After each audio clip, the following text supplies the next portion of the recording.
mentally you have a mental note. You're just like, okay, well, now I can afford XYZ because that's coming in. Yes. And you almost bank on it. Yep, you bank on it. Especially when you're job to job, client to client, and unless you have set memberships or set retainers that are set in stone every single month, and even those aren't secure.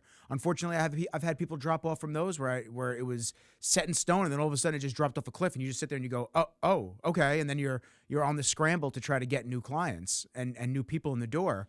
When unfortunately, if two things that Chris Do says that are extremely important, which I unfortunately still don't fully utilize. The first thing is you should always have at least 10 to 20 people in your pipeline in a creative setting, I should say, for what I do. You should always have 10 to 20 people in your pipeline that you're working towards and 5 that you're closing currently.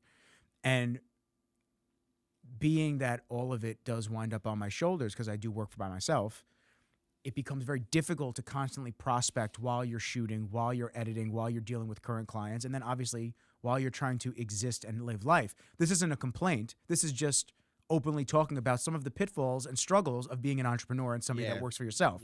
So I don't want anybody to take this as we're just venting and bitching. This is just stuff that you have to consider that is actually real world shit that's going to happen.